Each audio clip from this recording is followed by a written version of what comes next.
بسم اللہ الرحمن الرحیم۔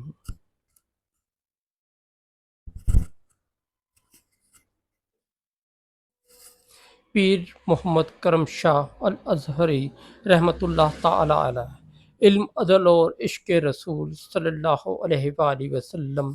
اللہ کے نام سے شروع کرتا ہوں۔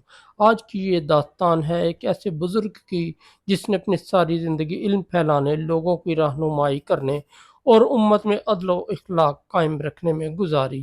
پیر محمد کرم شاہ الازہری رحمۃ اللہ تعالی علیہ۔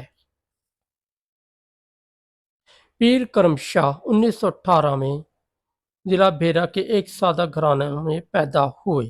گھر کا ماحول دینی تھا، بزرگوں کی صحبت میں قرآن و حدیث کی باتیں معمول تھیں۔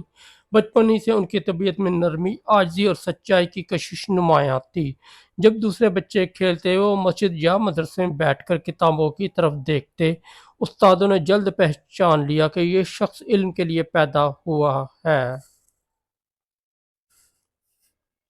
جوانی میں انہوں نے اعلیٰ تعلیم کے لیے مصر جامعۃ الازہر کا راستہ اپنایا۔ وہاں علم کے دریا میں ڈوب کر انہوں نے فقہ، حدیث، تفسیر اور عربی ادب میں مہارت حاصل کی۔ ازہر کی درسگاہ نے نہ صرف انہیں علمی اعتبار دیا بلکہ ان کی سوچ میں وسعت، روایت میں توازن اور کردار میں سنجیدگی بھی پیدا کی۔ اس زمانے کی محنت، شب و روز کی لگن اور ذکر دعا نے ان کے اندر ایک مضبوط اخلاقی بنیاد قائم کر دی۔ وطن واپسی کے بعد پیر کرم شاہ نے دارالعلوم محمدیہ غوثیہ بھیرا کو ایک مضبوط ادارہ بنایا۔ وہاں ہر وہ چیز تھی جو علم کے لیے ضروری ہے: استادوں کی محنت، طلباء کی لگن اور ایک ایسا ماحول جہاں دین کو سمجھ کر اپنانے کی تلقین ہوتی۔ بچیوں اور غریب طلباء کی مدد، وظائف کا بندوبست اور علمی تربیت ان کے اصول تھے۔ وہ ہمیشہ کہتے، علم جب عمل کے ساتھ جڑ جائے تو معاشرہ روشن ہوتا ہے۔ پیر کرم شاہ محض مدرسے کے امام یا مولوی نہیں تھے، وہ ایک صاحب بصیرت مجدد بھی تھے۔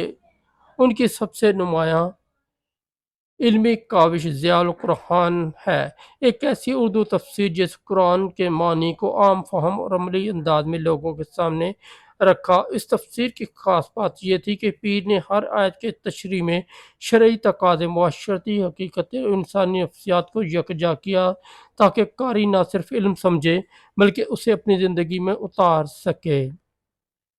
ان کی ایک اور مشہور تصنیف ضیاء النبی صلی اللہ علیہ وآلہ وسلم ہے، جس میں آپ نے سیرت طیبہ کو ایسے انداز میں بیان کیا کہ عام آدمی بھی جذبہ محبت رسول سے سرشار ہو جائے۔ پیر کرم شاہ کی تحریروں میں الفاظ سادہ مگر معنی گہرے ہوتے، ہر جملہ حضرت نبی صلی اللہ علیہ وسلم کی محبت میں ڈوبا تھا، اس لیے ان کی کتابیں آج بھی مدارس اور گھرانوں میں پڑھی جاتی ہیں۔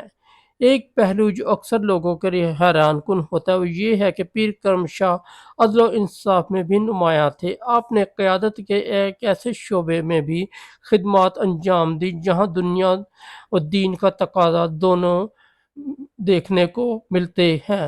1981 میں سپریم کورٹ کے شریعت اپیل بینچ میں محترم جج مقرر کیا۔ وہاں آپ نے ایسے فیصلے دیے جو قرآن و سنت کی روشنی میں اور عدالتی اصولوں کی بنیاد پر تھے۔ ان کے فیصلے میں ہمیشہ انسانیت کا پہلو بھی نظر آتا، یعنی قانون کے الفاظ کے ساتھ ساتھ قانون کا مقصد بھی سامنے رکھا جاتا۔ عدالت میں جب ان کے سامنے مشکل فقہی مسائل آتے تو وہ پہلے دلائل و نصوص کو سمجھتے، پھر اثر کے تقاضوں کو مد نظر رکھتے اور آخر میں انصاف کے تقاضے پورے کر کے فیصلہ کرتے۔ اس لیے وکلاء، علماء اور عام لوگ ان فیصلوں کو قابل احترام مانتے تھے۔ پیر کا ماننا تھا شریعت کا مقصود انسانی کی ہدایت اور بھلائی ہے، سزا، انتقام یا ظلم کا ذریعہ نہیں۔ زندگی میں آزمائشیں آئیں، مالی مشکلات، بعض مخالف آراء، ادارتی چیلنجز، مگر پیر کرم شاہ نے کبھی ہار نہیں مانی۔ انہوں نے صبر، دعا کے ذریعے ہر رکاوٹ کا سامنا کیا۔ کئی دفعہ انہوں نے اپنی جیب سے وظائف دیے، یتیموں کی کفالت کی اور غریب طلباء کے لیے کتابیں فراہم کی۔ یہی سچائی اور خلوص ان کے شاگردوں میں منتقل ہو گئی اور وہ شاگرد آج دنیا کے مختلف حصوں میں دین کی خدمت کر رہے ہیں۔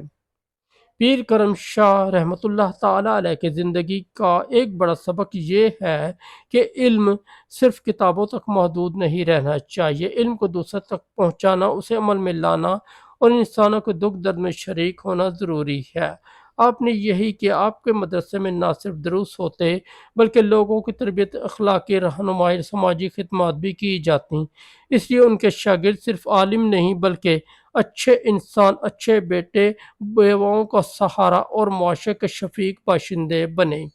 آخر کار 7 اپریل 1998 کو پیر کرم شاہ الازہری دنیا سے رخصت ہوئے، مگر ان کا علم، ان کی کتابیں، ان کے بنائے ہوئے ادارے اور خاص طور پر ان کے شاگرد ان کی سب سے بڑی میراث بن کر رہ گئے۔ آج جب کسی طالب علم یا عام انسان کو دین کی سچی رہنمائی چاہیے ہوتی ہے تو ان کی تالیفات اور ان کے شاگردوں کی طرف رجوع کرتا ہے۔ دوستو، پیر کرم شاہ کی زندگی ہمیں یہ پیغام دیتی ہے کہ علم سے بڑھ کر عمل کی ضرورت ہے، اور عمل سے بڑھ کر عاجزی، انسیت اور محبت رسول صلی اللہ علیہ وآلہ وسلم کی حقیقت۔ اگر ہمارا علم ہمیں غرور دے تو وہ علم نہیں، اگر ہمارا عمل لوگوں کی بھلائی نہ کرے تو وہ عمل نامکمل ہے۔